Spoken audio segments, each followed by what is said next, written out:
Yo, welcome back. Welcome back to the 4 Wide Fantasy Football Podcast. We want to welcome our huddle back to the podcast. It's, Week 15 recap, Week 16 preview. If you're watching on YouTube, you are probably noticing that we are a man down today. Today we are not the 4 Wide Podcast. We are trips left. That's what we are. Will came down with some sort of cold. COVID is making a comeback. He said, guys, I got snots coming all out my nose, so I'm not going to be on tonight. Will, we wish you the best. But your hosts today, Matt, Shed, and Olu, the Wakandan Village. That's what we are today, fellas. But, guys, episode 15, we're back yet again. How y'all doing today? Let's go. Oh, before we start, I have a question, right? So since we're trip left, with three receivers. So if we were to choose who was the X, Y, and Z, who would that be? Well, I played X receiver, so I'm gonna go with myself at the X receiver. Okay, I would like to be the X, but I can play all around the field. So put me in, coach. Olu. I'm in. You are not an X receiver. I'm Debo. Or I'm Stephen A. Smith. Olu. You're about as much of an X receiver as I am a center in basketball. That's what about you? Z, man. Throw me at the Z. I'll get all the underneath stuff. Listen, put me around the field. I'm a playmaker. Let's go. I love this guy, man. I love this guy. Well, 1 minute of shine. Shed, you're up first, man. Well. Welcome, everybody. Welcome. Well, first of all, I want to say props to the Carolina Panthers for their second win this season. With a not impressive victory, but under new interim head coach Chris Tabor, right? The Falcons led 7-6 on the final drive, with Desmond Ridder throwing into traffic and intercepted at the Carolina 5 by Xavier Wood. Bryce Young, who has struggled all afternoon, led the Panthers on a 17-play, 90-yard drive, taking 7 to 8 minutes off the clock. And on the very, very final drive, Chris Tabor, interim head coach, took a chance when the Panthers reached out to the Atlanta 2 and having Bryce Young take a knee not once, not twice, but on 3 straight plays on a 2-yard line, sent in kicker Eddie Panero, I think his name is, on the field with 1 second left on the clock. So, which is odd. You would think, why just punch it in? You're on the 2-yard line, but why risk it, right, when you have a chip shot right there? But in Carolina, wins are hard to come by, so I wanted to give them a shout-out for getting their second win of the season. Yep. But look, what was crazy about it, though, is that, Panthers tickets were going for like $4 on a secondary market. That's how bad a team played. But anyways, that's my 1 minute shine. Props to Carolina. Yeah, I'll go. So my 1 minute shine is, if you don't want to see nobody wants to see the Buffalo Bills in the playoffs. They do. Nobody wants to see them. They will ruin a lot of teams' hope in this playoffs. They are hitting their strides at the right moments. Whenever Josh Allen is not the top player, the top featured player in a game, oh my gosh, good night. That'll be a heck of a team to play against. So I just feel like the Bills are hitting their stride. There's a potential they won't make the playoffs, but there is also a strong possibility that they will make it. And if they make it as a wild card, they will ruin a lot of hopes and dreams this year.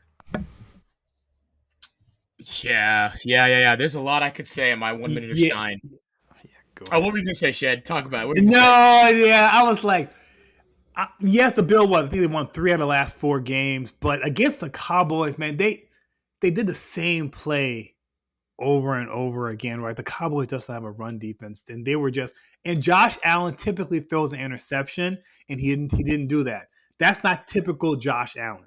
Josh Allen is going to give you 1 or 2 balls a game, so we'll see. Yep. But also bear in mind, they have Joe Brady, who orchestrated the LSU offense when they have the amazing season. So now he has best offense of college football. I think it's the best offense of college football. Yeah, but now he's gonna. We all know that's what NFL is leaning towards. Now he's bringing that in with also equally talented quarterback an equally talented receiver, and a running back that's like emergent, they're gonna be a scary team, which they already are. And they got a defense. And they got, oh my gosh, yeah. Yeah, since Will's not on, quick. Well, I'm not going to take 2 minutes, but quick trivia question. Which non-quarterback has scored 7 touchdowns in the last 3 weeks? Okay, then tell us. It feels like I'll give you a hint. McCaffrey's He the easy stole one. Rad's chain, and I got mind control over him. His name is Debo. That's it. Debo Samuel is lighting up defenses right now. You know, my answer is going to be. What's that? My answer is going to be definitely not Booker Nakor. That is another conversation for another segment. No, but my 1 minute of shine is, wow, I'm feeling bad, myself included, for many of people who have been riding Tyreek Hill into the playoffs. In one of my leagues, I barely made the playoffs. The only reason I'm any good is because I have Tyreek Hill in that league. And the man sat. Matter of fact, they didn't even declare him out until Saturday. But unfortunately, we had 3 Saturday games this past week. So I didn't get to put in T. Higgins because he hadn't been that good. I would have put him in had Tyreek Hill been declared out on Friday. So I missed out on those opportunities. So to all of us who have been riding Tyreek Hill to the playoffs, wow, I'm with you. Or to those who have been riding Dak Prescott to the playoffs, Lord have mercy. That was a bad showing.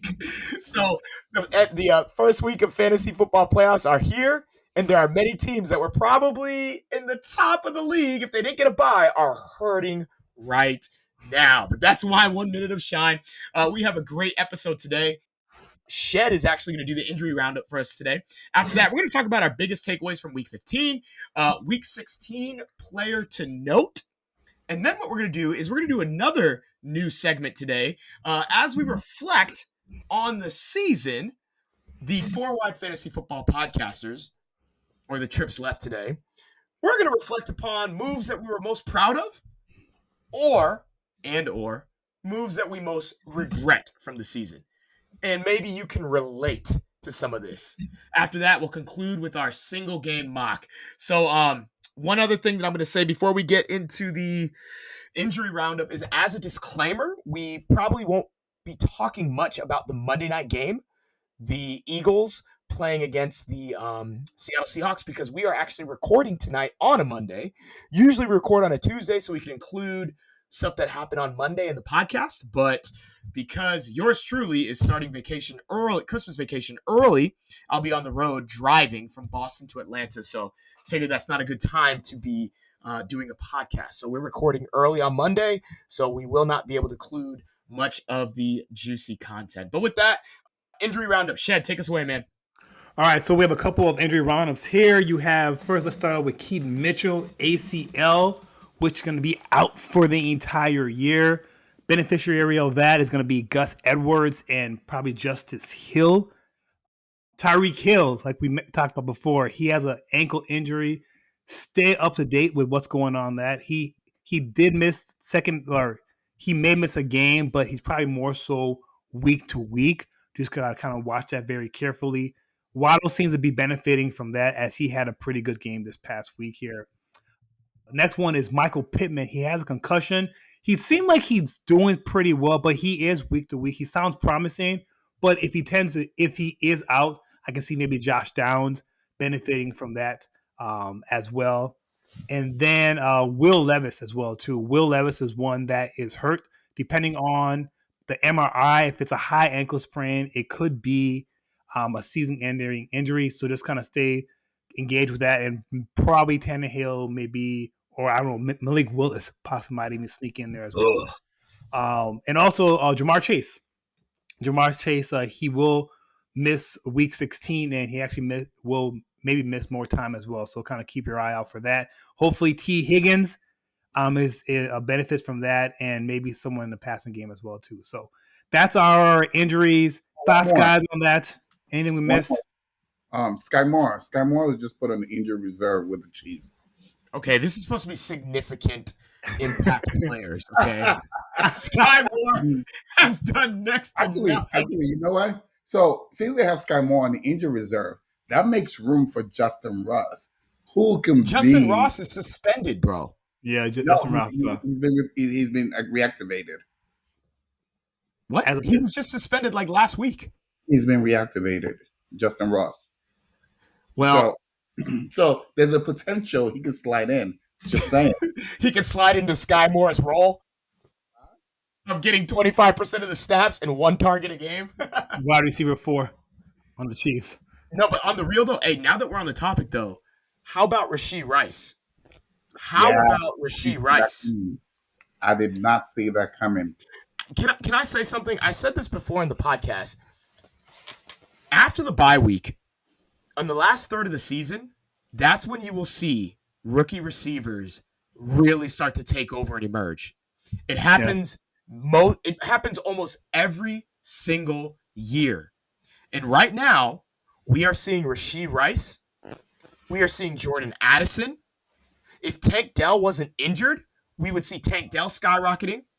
We're seeing Puka Nacua. We're seeing Josh Downs. We are seeing guys, Zay Flowers laid an egg this past week. But we are seeing rookie receivers going off. Like, I do weekly DFS. I do daily fantasy and, DraftKings or FanDuel. And I'm noticing that almost all the receivers I play are rookies.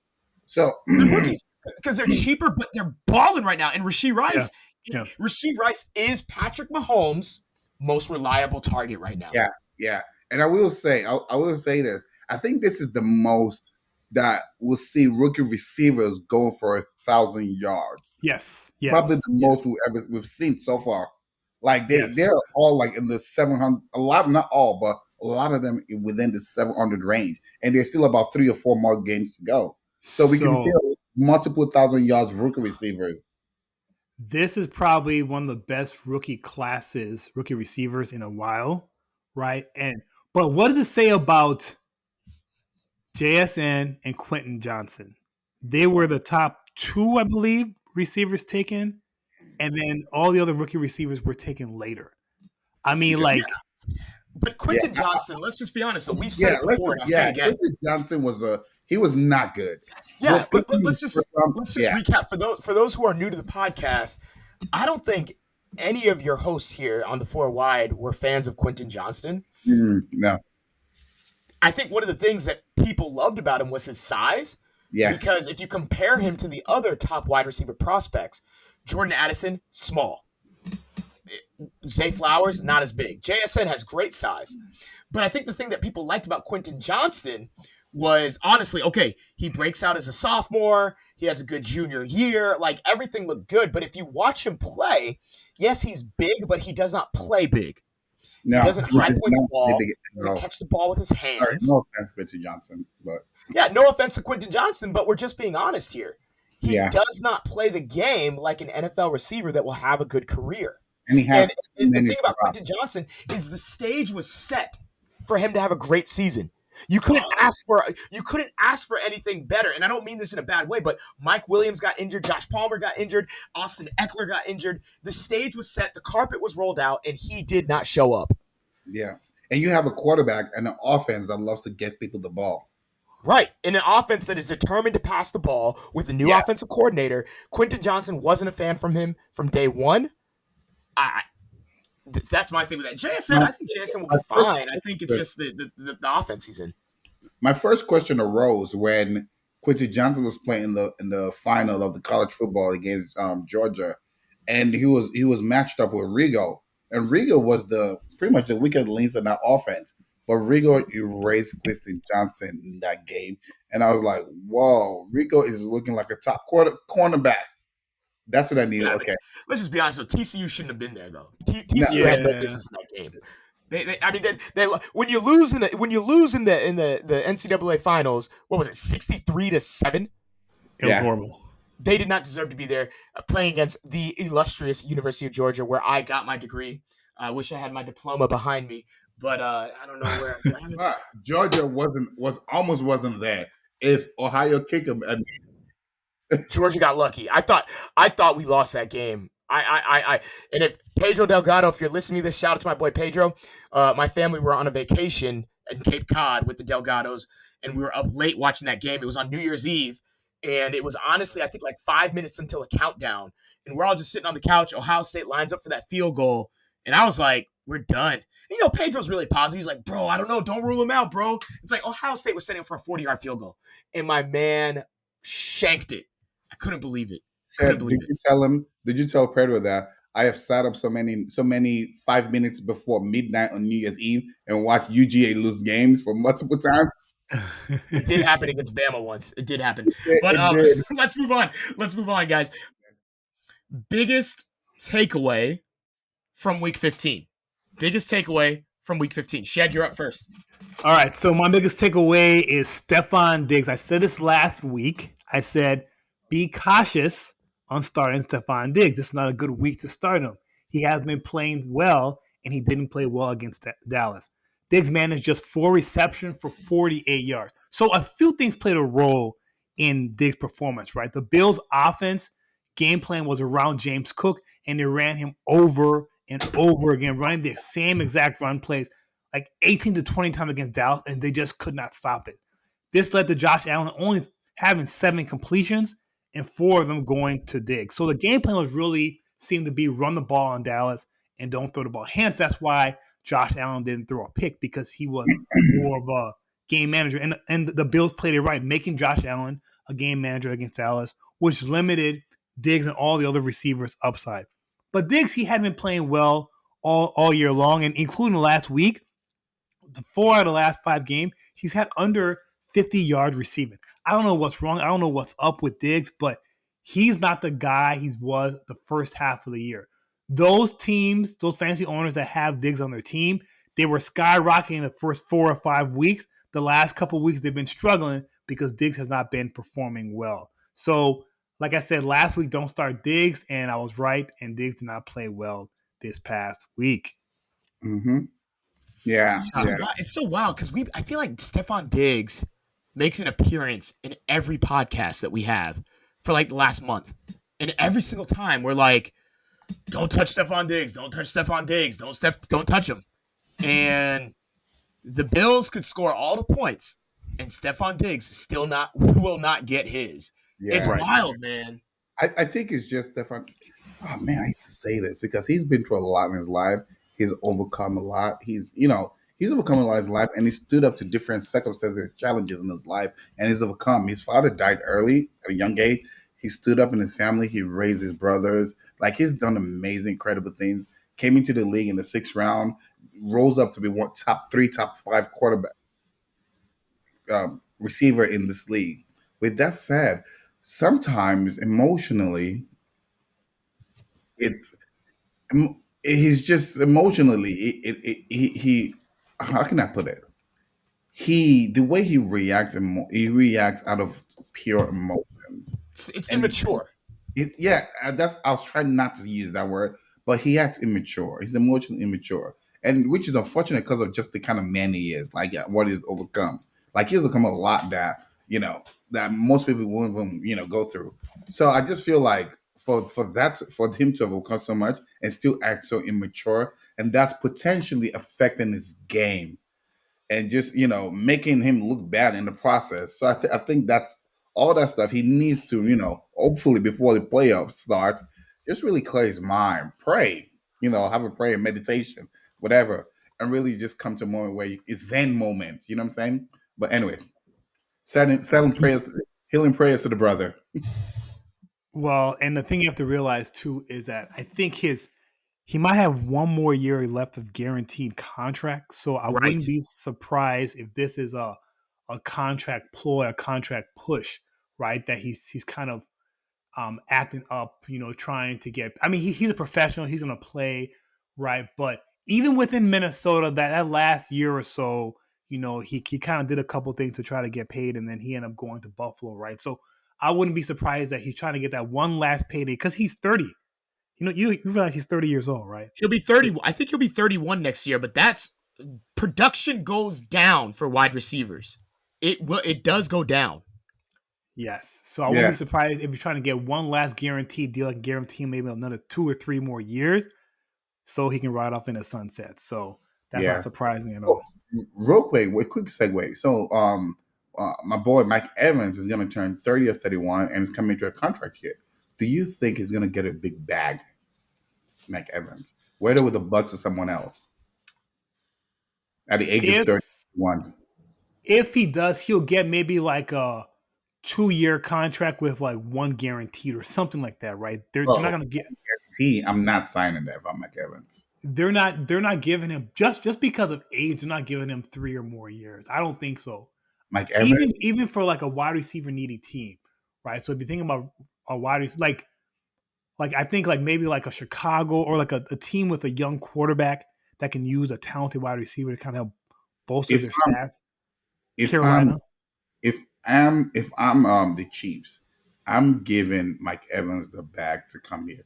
2 years fully guaranteed. If I'm the Chiefs, for sure. No, no. If I'm the Chiefs, I'm going for a guy like T. Higgins. I'm going for a Oh, younger Mike guy. Evans? Yeah. T. Higgins rookie deal's up after this year. The Yeah, the, but the, you the don't class see the class Evans. T. Higgins rookie deal's up. Michael Pittman's rookie deal is up. I'm going for a younger guy. So wait, you take T. Higgins or Mike Pittman over Mike Evans? Yes. Wow. Okay. Yes, because because Good for her. because because of their youth, because of how Just young they are. Yes. Yes. And I don't think Matt's not saying they're better than Mike Evans. He's saying that because based on their youth and based on if you're Kansas City, it does make sense from an organization perspective is to T. go with a T Higgins or Higgins the number one receiver? You know what? That's a great question, but let's keep it going. Let's move on. That is a good question. I think he could be. I'm not saying He it's not. was when he was at where was it, Clemson? But let's move on. Let's move on. Let's move on, guys. We got to keep this one going. I believe biggest takeaway. I believe Oh yeah. Olu. I think we're on you, bro. So the biggest takeaway is I think Dallas Cowboys have been exposed. I think they were definitely exposed earlier this year, but now the blueprint is out. It's out on the internet, ready to be downloaded by whoever has internet access, um, which is pretty much everyone. And what that blueprint is, if you can run the ball and you can run at least like 200 yards, 200 rushing total yards, you are going to beat the Dallas Cowboys. And when they played Arizona, their first loss, they lost Arizona. They ran the ball for 222 yards. They ran in Arizona Cardinals. They only have like 3 wins, and they beat the Dallas Cowboy when they were hitting on all engines. So, so all cylinders rather. So I feel like the blueprint is out. If you can run the ball, 49ers ran the ball on them, obviously. The Eagles, they didn't run the ball much, but they got to them. The Bills, as we know, ran the ball thoroughly down their throat. So I feel like that's exposed them. And until they fix that, the run game, people are gonna exploit that, and they're playing the Dolphins next. The Dolphins has the ability to run the ball with Mossad. They can run the ball too. So I feel like until they have that with Mossad and they can do jet sweeps, if Tyreek Hill plays, he's going to have a lot of runs from the backfield as well. They're going to keep exploiting that until they show the league they fix that problem. And if they don't fix it, it's gonna be one and done in the playoff.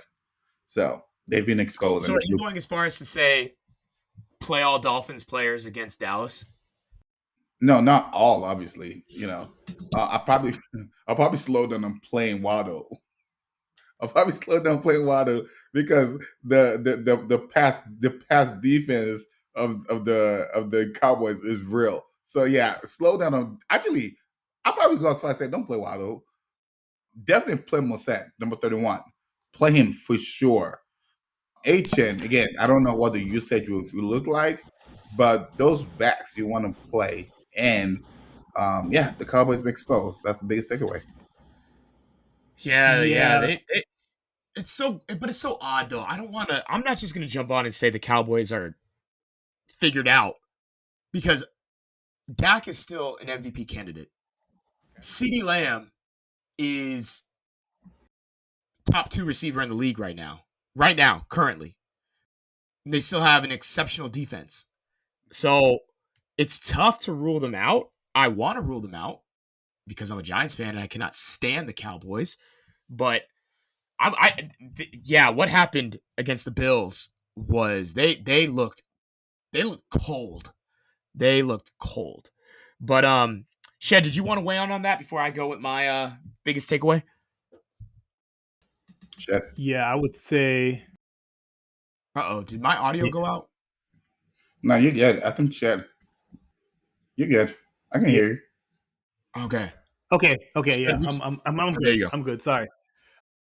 Yeah, so I would definitely start Mostert. I don't know about HM because Dallas's problem is between the tackles. I feel like, right? Like they're not a very tough team. They're more of a finesse team, and Miami Dolphins, they are a finesse running team as well too. So if they were to go, Dallas has speed. If they were to go to the outside, Dallas may stop that down. But Mostert is more of an inside run guy, and he's more of their quote unquote power guy. So I would say you could start Mostert, HN maybe, but Dallas has been successful to the run recently. But that defense, they're a top defense. Is it in Miami or Dallas?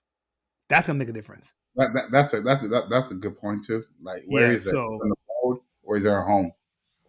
Because that'll play a Yeah, factor. because Dallas is bad on the road. They're undefeated at home, but I think they might have a losing record on the road.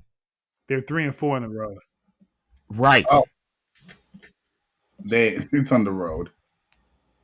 Oh man, yeah. Play Mostert. I'd play Mostert. I'd play obviously Hill. I'd play Waddle. Play Yeah. these Yeah. guys, man.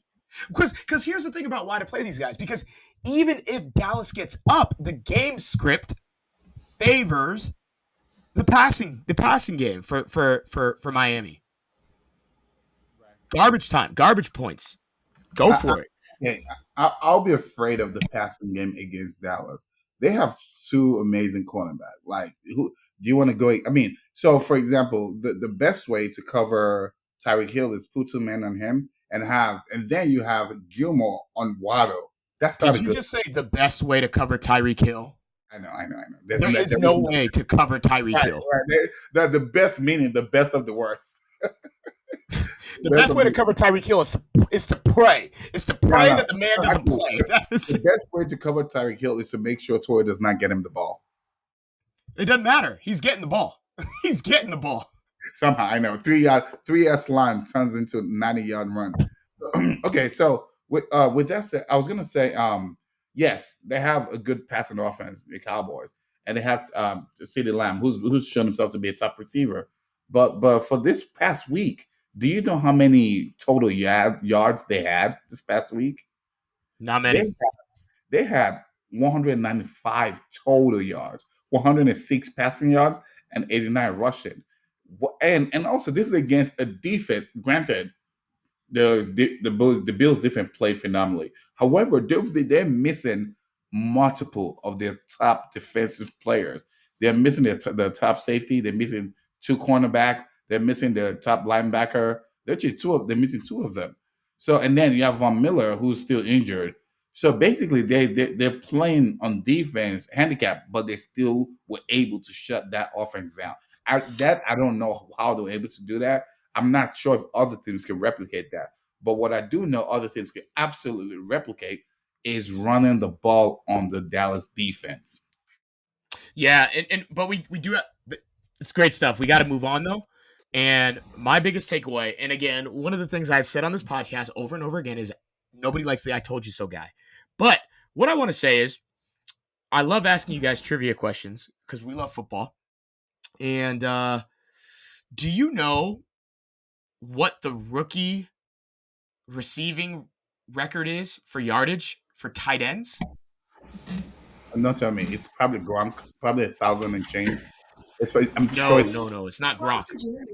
Well, don't tell me Not as a rookie. It's Mike, from the Bears. Yeah, Mike Ditka. Yeah, Ditka got yeah. 1,076 yards. Okay. Now, and then do you know what the rookie, and that was back in 1961. Do you know what the who probably holds the record for the most receptions as a rookie? I don't know. The reception record is actually Keith Jackson, Philadelphia Eagles, 1988. Sam LaPorta right now has 71 catches for 758 yards and 9 touchdowns. And what you said the yardage was, the rookie The yardage? yardage record for rookies is 1,076. By who? Mike Ditka. Mike Ditka. The coach for the Bears from back in the days. Yeah. Right, when he played tight end. Why am I bringing this up? Sam LaPorta, I think Sam LaPorta is going to make history this year. I think he will break the rookie reception record for all tight ends, and I think he could beat the yardage record as well. Now, here's where it gets crazy. Can he get the record for touchdowns? The touchdown record is 12 for tight ends, and that was also Mike Ditka. Sam LaPorta can get all three. The Lions' offense is lethal. We just saw this past week what they did. Jared Goff threw 5 touchdowns. Jahmyr Gibbs rushed for another one. Sam LaPorta had 3 of those touchdowns. Okay. Wow. My biggest takeaway is I want to say this. I told you so. When we re-ranked the rookies, I had Sam LaPorta at number 2. Now, Will is not here to defend himself. He had him at number 9. And you guys were like, Matt, how can you rank a rookie tight end this high? Blah, blah, blah, blah, blah. Listen, Sam LaPorta is the man. Sam LaPorta, he is balling. Okay? You don't see rookie tight ends do what he does as far as the usage, the targets, the snap percentage, the receptions. I mean, what he's doing right now is special. It is special. And so my biggest takeaway. Receptions does he have again? He has 71. 71. Check this out. My biggest takeaway, I think he will be tight end 1 next year. I think Sam LaPorta will be tight end 1 of fantasy football going into next year. I think going into drafts, he will have surpassed Travis Kelce. He will have surpassed Mark Andrews. I believe Sam LaPorta is tight end 1. That's my biggest takeaway. You didn't know Brock Bowers is coming in the league next year. Yeah, I know Brock Bowers. Okay. Come on, dog. I know Brock Bowers is coming into the league next year, dog. Come on, son. But yeah.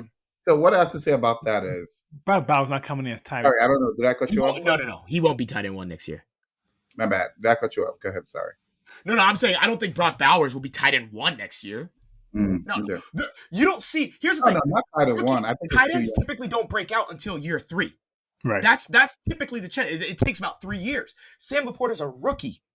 All these other guys aren't doing what Sam. Like Kincaid's having a good season, but nothing. Can I ask you a question? What if? So okay, we can both agree Bowers is a much better prospect coming out of college than LaPorta is. I think Bowers is amazing. I think he's amazing. So based on that, if you know what, never mind. I don't want to bring Bowers. We're not ready for that. Let's wait till next year for Bowers. Yeah, why don't we just keep it moving? We'll go on to the next segment, guys. I do want to say something about LaPorta though. So when Detroit traded Hawkinson, I was thinking, wow, where would they get another top tight end? Like, how do they even know? But then they got LaPorta. Do you know what LaPorta is doing now? Hawkinson has never done. His best career ever has not even reached where LaPorta is. Even on yards and touchdown, he has not come close. It was a bold move last year when Detroit traded Hawkinson because Hawkinson was just entering his prime, still on his rookie deal, and Detroit was starting to take off. Don't forget, they went on a little run last year at the end of the season. They almost made the playoffs, and they traded Hawkinson right before the trade deadline.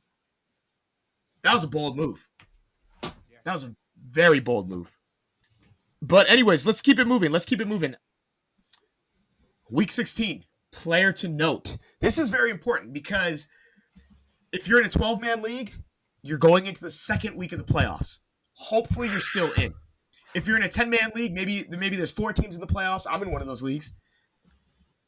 I was in 4th place playing against a guy tied with the same record. Win to get in, and I got him. So playoffs for that league starts this upcoming week. So player to note. This is very important, guys. Shed, why don't you start us off, man? So speaking of playoffs, speaking of second week, you need somebody who's reliable, who you can count on going forward. And I would say don't start Jake Browning versus the Steelers defense. Guys, it's been a good ride. He's been legit. He's been carrying a team. But last time he played Cincy, they limited him to only one touchdown and an interception. And this time they're playing in Pittsburgh. So you're going to see the clock is going to strike midnight. He's going to turn back into a pumpkin, and Jake Browning will be what we see him in as a backup quarterback. Like, Steelers have one of the best defense as it relates to interception, and this team is looking to rebound from, I believe, 2 straight losses. So I would say sit Jake Browning, because all these backup quarterbacks, they start out good and then they've kind of fallen down. Tommy DeVito, Flacco, Zach Wilson, right? All these guys who were like, oh, okay, they were okay. They've kind of registered back down to the meme. So if you're going to the playoffs, now might be the best time to get off this train. It's been a good ride. Hey, you've taken us places. Get off while the getting is good. Otherwise, he's going to disappoint you this week, and you'll be kicking yourself for starting Jake Browning. I want to say this in response to what Shed said. Please do not jump on the Aiden O'Connell train. Okay? Do not jump on the Aiden O'Connell train. That would be a terrible mistake. I was going to bring him up too, but Aiden O'Connell hasn't had this success as these other guys had. But to your point, right, he's not. Don't jump on that train just yet. Browning has looked good. Apparently, according to Olu, he is on Joe Burrow's heels. So that's an inside joke. He said, Olu one day in our group me said, oh, Joe Burrow better watch out because Jake Browning is on his heels. Coming for that number 1 spot. Olu, why don't you talk about your player to note, man? Player to note for week 16. I was going to say about the Steelers defense that you said. Do you know the Steelers defense made Billy Zappi look like second coming Tom Brady when they played him 2 weeks ago? Just so you know. What? Anyways. They did. He had 3 touchdowns in the first half alone.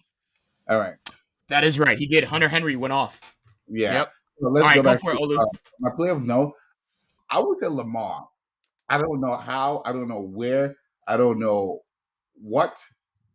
But what I do know is he has to be the player of note. They're going against San Francisco 49ers. No Mike Andrews. No superstar reliable receiver. Well, we know Odell is a shell of himself. We know is the Flowers. It doesn't, is a hit or miss.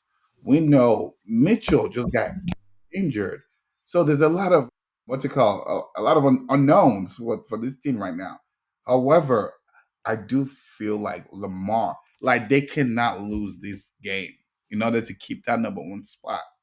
And I just feel like Lamar will revert to his MVP caliber season and he will put on a show because he sees all the obstacle and he would know I need to put this team on my back because I know this team will shut my running backs down.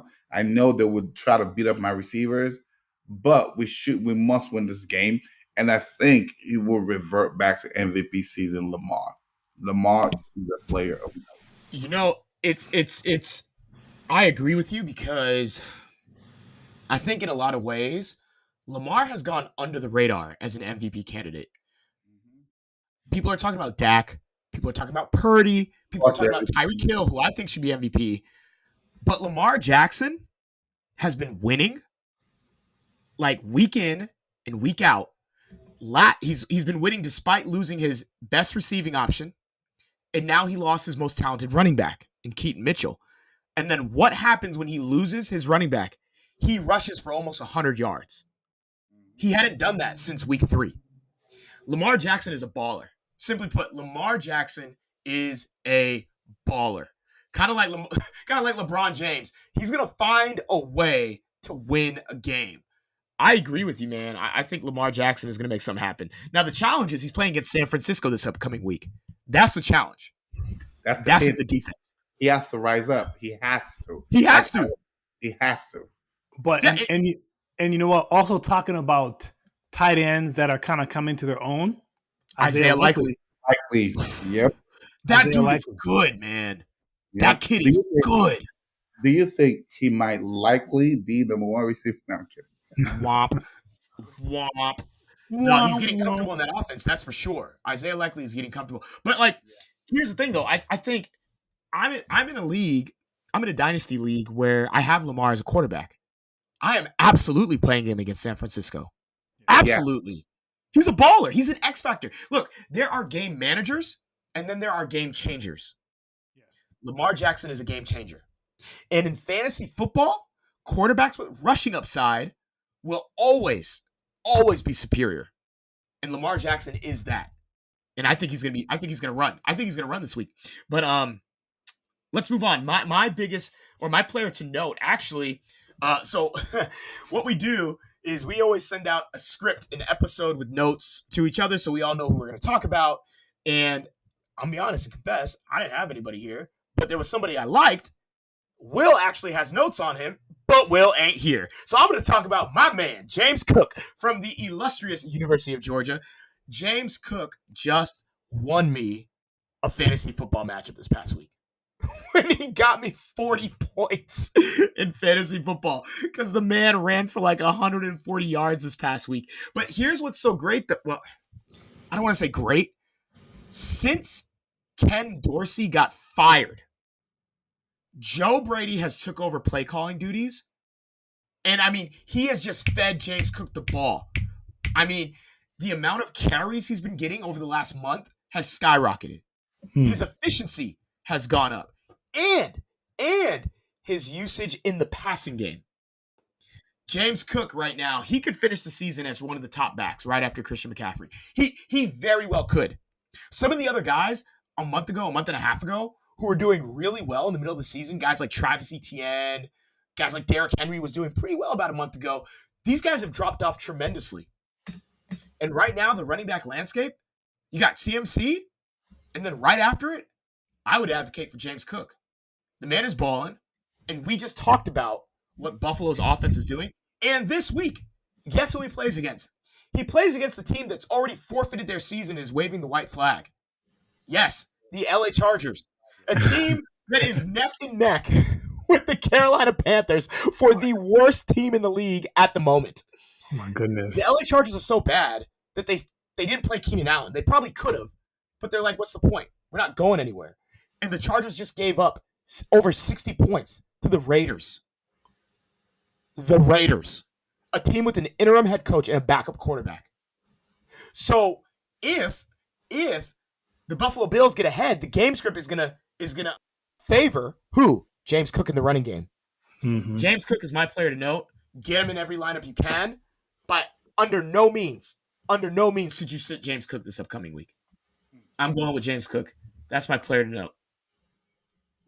Nice. Yeah, not.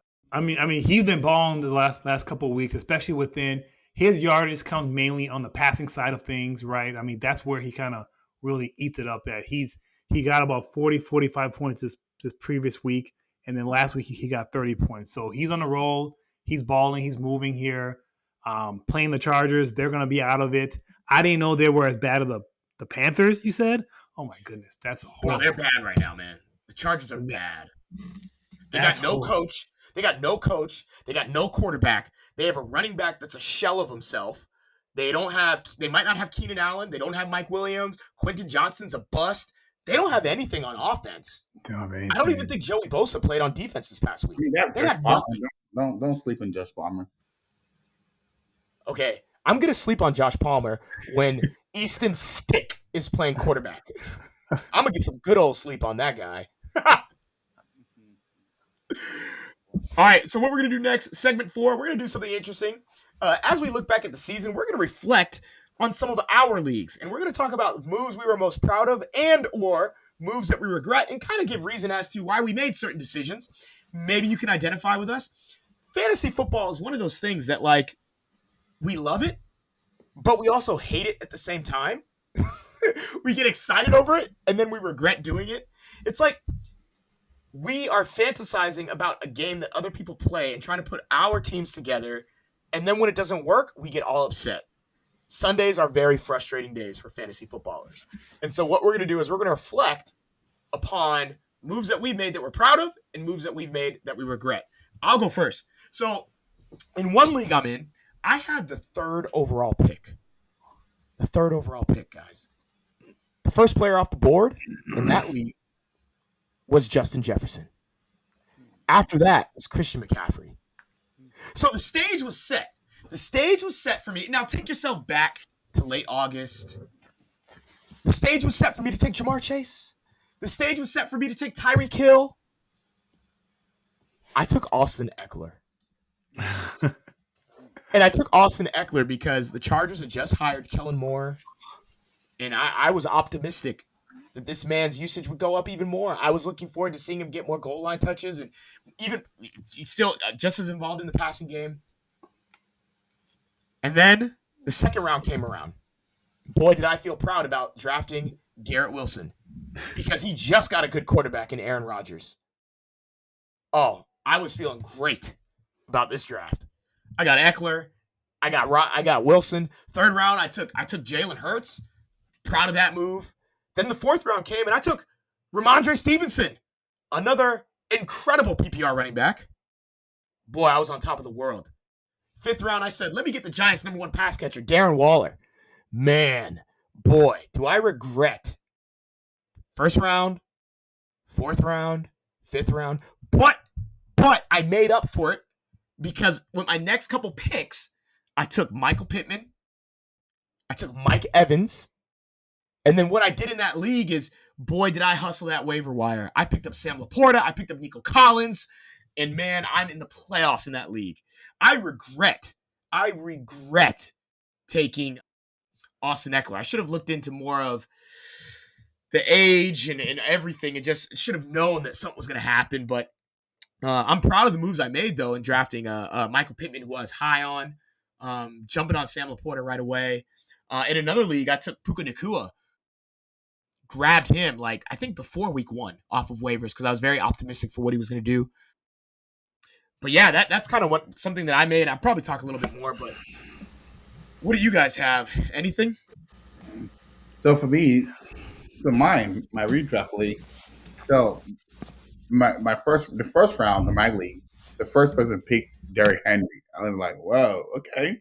And then I picked second, so I got Christian McCaffrey. So I was like, yeah. Did you say the first overall pick was Derrick Henry? Derrick Henry in 2023? Right. This Who is in this league, Olu? Is this a Titans fan? Anyway, is this a third grader? Is this someone who has been playing Madden 2019? Like, what is this? So they picked Derrick Henry. So I chose Christian McCaffrey. So that was a win for me. So this is not a PPR draft, is it? No, it's not. This is non-PPR? It's non-PPR. And they still took Derrick Henry over. Yeah, I mean, it's not. Let's not act like Derrick Henry is not Derrick Henry. But granted, he's had a slow season. But up until this season, anyway, let me just move on. So that's him. So I chose McCaffrey. So second round, I chose Amari St. Brown, and then the third round, I made the boldest move ever. So you guys remember, Jonathan Taylor was an IR and also on what's it called, contract dispute, and he wasn't going to play, and yada yada yada. And I just said, you know what? It is what it is. That's a bold move. I chose Jonathan Taylor. That was a bold move, and guess what? It paid off. But so who were you playing? Who were you playing on the front end of those weeks when he wasn't playing for that first month? Right. So I'll tell you. So I had Christian McCaffrey. I already have him. So then I had DeAndre Swift and Brian Robinson. And then guess what? Towards the last 2 rounds. So guess who I chose for my last 2 rounds? I had Tank Dell, of course. I got Tank Dell for my last 2 rounds. And then I have and then I chose HN the last 2 rounds. It's not bad. Said it's not bad. It's not bad at all. And then I had Sam LaPorta. But guess what? In the second week, after he didn't produce that week, I dropped Sam LaPorta. The one that got away? And guess what? Last week, I mean, granted, I'm still the number one in my league now, and I'm on a bye week. But last week, I got beat by the guy who had some LaPorta, and some LaPorta went off in that game. So I was like, "How you gonna beat me with my guy?" But anyway, That same league that I'm talking about, that I talked about my draft, the only reason I won last week was because I had James Cook and Sam LaPorta. James Cook is another guy that I drafted in that league. I think I drafted him like the 7th round. James Cook and Sam LaPorta won me that week. So I know exactly what you're talking about. Sam LaPorta, if anyone had Sam LaPorta, they won. I don't think you could lose with Sam LaPorta this past week. He had 3 touchdowns. Unless the other person had McCaffrey and James Cook. He having McCaffrey and James Cook on the same team. Oh my god! No, that's just game over. Bruh. Yeah. So okay. I picked up C.J. Stroud on the waiver. Yeah. I'm sure a lot of people who got, the top waiver pickups this year had to have been C.J. Stroud, Sam LaPorta, and then a young man that Shed's probably going to talk about in just a minute here. Shed, that's the assist, bro. That's the assist. I'm pretty sure Tank Dell is the top pick. Tank Dell was also a waiver pickup for probably many leagues. Boy, come on now. So I had drafted Puka Nacua in our dynasty league. He was a draft pick of mine. So everything kind of fell well for me, right? So, and also a good pickup for me was Kyren Williams. He came out of nowhere. Like everybody was down on him because Cam Akers, it was, the last 3 out of 4 weeks of the previous year, he had over 100 yards. He had averaged 24 fantasy points in those 3 games. So people were really high on Akers, and Kyren Williams just wasn't getting touches at all. But things fell sour. Kyren Williams got the nod, and he's been exploding. He's probably a top 5 running back in the league. So Kyren Williams has carried me in my dynasty league. And then there's my other leagues where I drafted Dallas's defense. Dallas defense, those who had Dallas defense, they scored 44 points, led the whole fantasy, I believe, one week with 44 points. That's the only week you beat me. That's the only reason you beat me that one week, too. That was that. Yes, that was right. Week 1. Yes. I'm telling you. And guess who had Dallas defense? You do? Yeah. So there could be random guys that you would have just picked up that were kind of random picks, right? Dallas defense, 44 points, 19 points, 31 points within the first 3 weeks, right? And then I drafted Mostert, but I didn't draft him to start. I drafted him as a filler, as a flex player. I had Barkley and Etienne. But Mostert, Miami's offense went off. So it was Etienne and Mostert leading the way all season long for me. So Mostert was a good pickup as well. And then also in my other league, I had Fields starting. Fields got hurt. I need a quarterback. C.J. Stroud was on the waiver wire. Snatched him up, and then he carried me while Fields was out as well. So there's a lot of great things that happened for me that, you could get Mostert late. You could get pick up Kyren Williams. Puka Nacua was out there, right? There was a lot of late picks this year, or just draft or free agency that people didn't see that really produced. This is not a year for your big top guys, like your quarterbacks. No. This is a year for your mid to late round guys. Like Diggs isn't doing well, Chase isn't doing well, Jefferson been hurt, right? Quarterbacks are horrible, right? Cooper Kupp has been hurt. Nick Chubb, right? All these guys. Travis Kelce's having a down year, yeah. Kelce, Henry, Jacobs. We can go on and on. But if you got the combination of some of these late picks, like a Dallas defense with a HN, with a C.J. Stroud, with a Tank Dell, Puka Nacua, if you got those guys, man, you were riding a 7-0, 8-0 record. This is a very rare year where if you loaded up on the rookies, you probably have got a good year. Yes. Because normally when you have rookies, it's like, okay, they're not really going to do much. But this year, they've delivered. Yeah, Stroud's been hot. LaPorta's been hot. Dell's been hot. Nakua's been hot. Yeah, there's been some good. Bijan was, fantasy-wise, he's been a disappointment as far as where his draft stock was. He was a late first-round pick. Second-round pick at the latest. Oh, so here's a question for you guys. So what if we do, we have a guy in our fantasy league who loves to do ranking every week.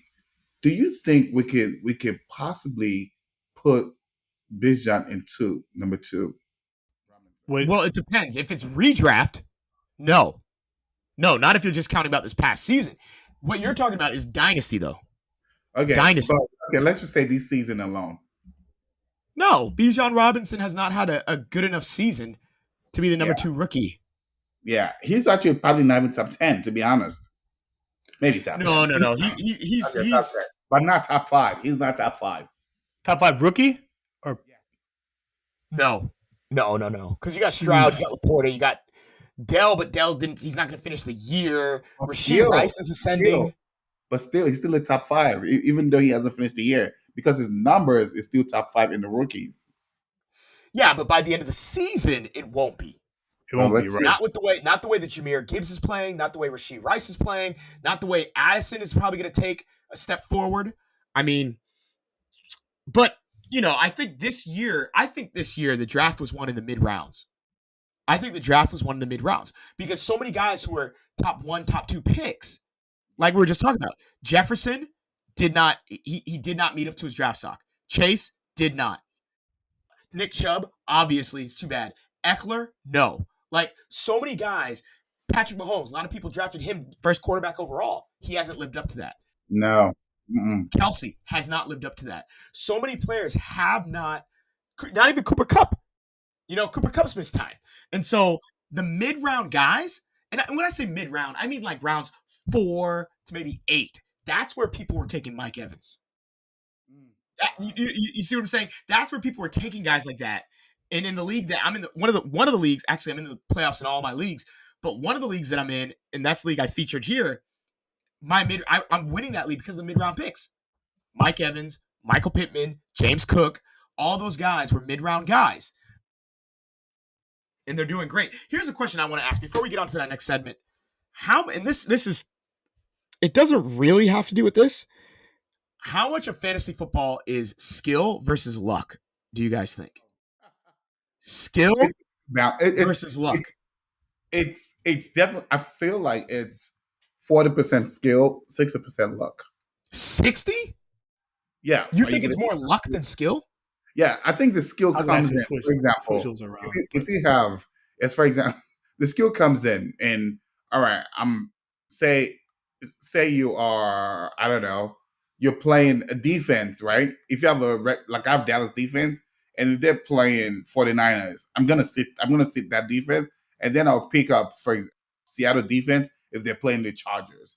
So that's skill, like knowing your matchup and figure, okay, I know Dallas Cowboy is a premier on my roster, but knowing enough to say it's probably the time to sit them and pick up somebody else, or you could do that for players. However, the luck comes in when one day Mike Evans goes off for 200 yards, 3 touchdowns, and then the next day he has only 1 catch for 20 yards. That's the luck. I'll actually. I think. Oh, go ahead, Shed. No, I was just saying I'll actually flip those around and say and raise you 10% and say 70% skill and 30% luck. Yeah, I think it's more skill. Luck does play a role because, for example, if you Injury. have Tyreek, right, and Tyreek's out and then he's been leading you, and then all of a sudden you're in the playoffs, you're the number 1 team, and you're out, right? I mean, it could be just like that, right? I mean, or a guy just goes off, or a defense like what Dolphins defense got you 30. Got somebody 31, 40 points. A playoff game because of that. Right. So, but skill does come in play because if you're in the same general league year in and year out, you'll notice that you'll probably have the same 3 or 4 teams that tend to be in the playoffs every single year, right? And then you have 2 or 3 teams that are typically not like Dynasty is different because you don't have as much turnover. It's carryover. Right. Yes, so exactly. 70% skill and 30% luck. So that maybe maybe 65-35, but something like that. So that I definitely think it's more skill. In the last 3 years in that Dallas league, you just sucked. If you're what? In the last 3 years in our Dynasty league, that means you just sucked. Yeah. I mean, and the Dynasty League is hard too because if you're audience, what we mean by that. So Dynasty is a different thing though. I mean, Dynasty, there's so much carryover, but I think it's more skill. So here's the thing that I don't like. With Shed's roster though, luck has killed him. Like he's had bad luck because his top players were all injured 3 years in a row. Oh, okay. I've had terrible luck in that league you're talking about. I came into the league with only 2 quarterbacks on my roster for that dynasty league. They were Aaron Rodgers and Kirk Cousins.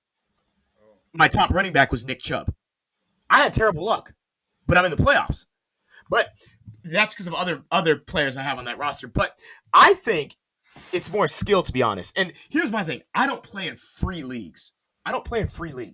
Because a lot of times you get in these leagues that are free, and a lot of times there are guys that are in that league that have no clue. They have no clue what they're doing. They're just clicking the top available player. Some of them have their team on auto draft. What is that? There's no skill involved when someone is just clicking the top player or auto drafting. One of the leagues that I'm in that I love, and I've mentioned it before on this podcast, is my Club 130 league. I've been commissioning that league now since 2005. You do the math. What is that? 15 years? And Shed's in that league. That's a league where we draft over Zoom now that we're not all in the apartments in our college dorms at UGA. We get on Zoom, and you can't look at cheat sheets. You can't look at computers. I would love that. Everything is off the top of your head. All you could show up to the draft with is a blank sheet of paper or sheets of paper and a pen. That's it. That's not luck. You've got to come in prepared. Homework. You should have done exactly. You've got to come in doing your homework. Now, people who are salty and can't be in that league will say stuff like, "Oh, well, that's just luck and blah blah blah blah blah." It's like, look, no, it's not. no, it's not. You got to do your research. And I've won that league 2 of the last 4 years because I come in prepared. I don't think that's luck. I think that's skill. And then I hate it though when that skill doesn't translate to a league that I'm in with people who are just clicking the top name available. I think that's luck, to be honest. But that's my rant on that. Does anyone else have any thoughts before we go on to our last segment? No, we're good.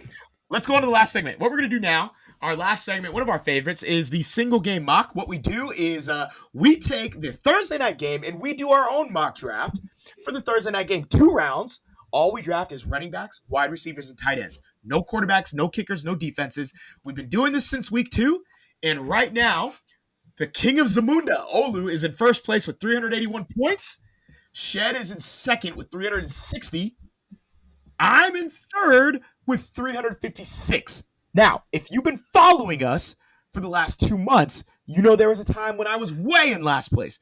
But the last month or so, I've been the top scorer every week. I am balling right now. And then Will is sick right now. Will is in 4th place by about 100 points.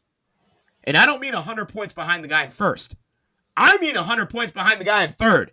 Will's doing terrible. Last week he only got 1.8 points. So it's because he drafted, drafted Josh Jacobs. No, not Josh Jacobs. Who did he draft? Did we tell the audience why Will is out today? Yeah, he's sick. Yeah, I said it at the beginning. That's not it. It's out of a hair gel. So, He's out of hair gel? No, I think Will drafted Josh Jacobs, who didn't play, and then he drafted Joshua Kelly. Poor guy. Anyways, Will has the top pick, even though he couldn't make it today. He drafted Cooper Kupp, number 1 overall. Oh, sorry. This week's game is the New Orleans Saints at the LA Rams. Will had the first pick. He took Cooper Kupp. There's no reasoning behind it because he's not here. So I will go next. I'm the second pick. We do a snake draft. Every week we rotate who goes first. Second overall pick. I think it's an easy pick for me. I'm going to go ahead and take the man who's getting volume like crazy, Kyren Williams. Ooh. And I stand by that pick. I'm coming for that. I'm coming for the crown, man. Kyren Williams is being used in the run game and the pass game. The man is getting over 100 scrimmage yards. It's guaranteed. And he's getting in the end zone. Guaranteed. That's Kyren Williams right now. He's a poor man's CMC. I was hoping that I was thinking you were going with somebody else. But I didn't. Oh, that messes me up. Yeah, so I'm gonna go with Kamara. Kamara's out there. That's a good pick. That's a solid pick. I thought you were gonna go with Kamara, and then I was gonna take Kyren because Kyren. I mean, I have him on my team, and I see how much he's been producing. He's definitely legit. His usage is incredible. Oh yeah. No. They like him a lot. I guess you guys don't believe that much in Puka because you didn't choose him. I'm not taking Puka over Kyron Williams' usage right now. I like Puka. If you want to hate on him and then leave him, you will regret that. You have 2 picks, Olu. 4th pick of the first round, and then you have the first pick of the second round. Please leave him for me, Olu. Please leave him for me. This is where Olu's bias. He doesn't want to take him. Olu is one of the most proud men I know. He doesn't want to take Puka to make a statement, but he knows he should take Puka right here. He knows. He knows the pick, right? How proud are you, Olu? How proud are you? Maybe finally for one week we'll be rooting him on. No, Olu. Olu, you got to announce your picks for our listeners. You can't just type them into the Google Doc. Okay, Rashid Saheed, and I forfeited the next one. So, no, you got to love how he put Rashid Shaheed first and then Puka, because he didn't want Puka to be his first pick, even though he knows Puka is the better pick. Olu, I know you, dog. I know you, son. I was hoping Shed was going to go with his conviction and go with Puka. Not over Camaro, man. Not enough Camaro. Camara's getting more points. Well, funny enough, that's the one game that Puka will have 3 touchdowns. Watch, he will too. If Puka gets 3 touchdowns, then I'll start talking smack about him. Okay, all right, you're up. Shed, your pick, man. I'm going to go give me – and Olave's out, right? Olave did not play last week, and he still has not practiced. It's Monday night right now. We're recording this on a Monday night. The game is on Thursday, and Olave is yet to practice. Olave is – I think he's the most talented receiver in this game, but he is not practicing at the moment. Okay, I can't. Okay, slow down, please. Let's slow down. In this game, and we have Cooper Cup. I'm not a fan of Cooper Cup. Olave is definitely more talented than Cooper Cup. That Cooper Cup's experience, like Olave is way more talented at all. He hasn't done anything in this league at all. He can run faster. That's about it. Like, what else are we talking about? Route running. He's in his second year. He had a good rookie season. He had 1,000 yards, 4 touchdowns as a rookie. That's good. You can't crown him if he's in his second year. Like, let's not do that. I didn't say I'm crowning the man. But his let me put it this way. He had a good rookie season, 1,000 yards and 4 touchdowns, and his production has already matched that this year. Okay. Olave is having a good season. Okay, good season. Not excellent season. Excellent. Like, you say he's an excellent receiver. No. I said he is the most talented receiver. Talented receiver, yeah. I'm not going to reveal. Okay, so for my second pick, I'm going to go with Taysom Hill. I literally wanted Taysom Hill. So what if I trade you my second round pick next week for I'll give you Taysom and you can give me Puka. Williams. There are no we have made up rules for our made up game. What was the rules? I missed it. I will say Chris Olave is having a better season than Cooper Kupp right now. Anyways, I'll put that one to rest. No, Taysom Hill, it's like you don't want to take him because you're like, he can give me 15 points or he can give me 0. There is no in between for Taysom Hill. And why is he listed as a tight end? Because he's a tight end. No, he's not a tight end. He does not line up as a tight end. I need him to get about 10 snaps at the quarterback position, run the ball a little bit, catch the ball a little bit. He's just a football player, to be honest. Yeah, that's what he is. He's a football player. You know, this is not an easy pick. I'm going to be honest with you guys. I'm really between 2 guys here. And I am going to go with... I'm going to go with Tyler Higbee. I think Tyler Higbee, of the guys left, I think Tyler Higbee has the highest floor.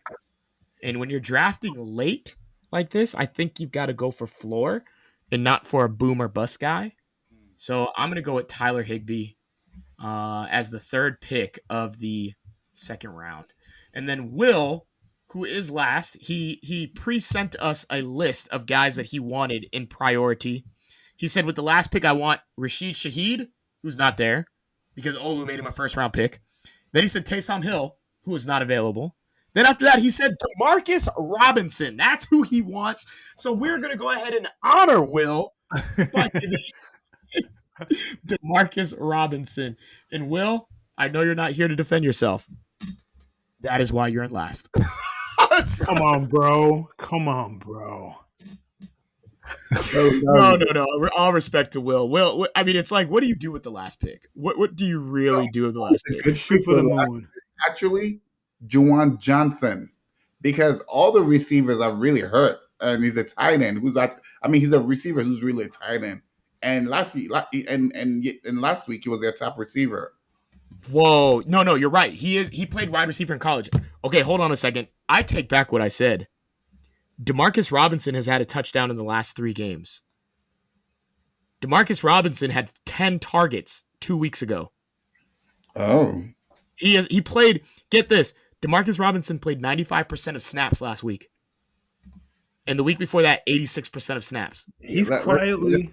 Let's see if that will help Will get to number 1. Let's see. Demarcus Robinson has surpassed Tutu Atwell. Yeah. On their depth chart. And let's not forget, Demarcus Robinson can fly. Atwell is hurt, if I'm not mistaken. No, I don't think he's hurt. I think he's playing. But Demarcus Robinson has surpassed him. Okay. And Demarcus Robinson can fly. I mean, that's a guy who could get down the field. But anyways, so to recap, Will is sitting with Cooper Kupp and Demarcus Robinson. I have Kyron Williams and Tyler Higbee. Shed has Alvin Kamara and Taysom Hill. And Olu has Rashid Shaheed and Puka Nacua. So that concludes our episode for today. Please come back next week. We will give you a Week 16 recap and Week 17 preview. That will be the second round of your playoffs. It's going to be a great week. Please don't forget to like, share, and subscribe. Your host, Matt, Shed, and Olu. We'll have you back next week, Will. See you later.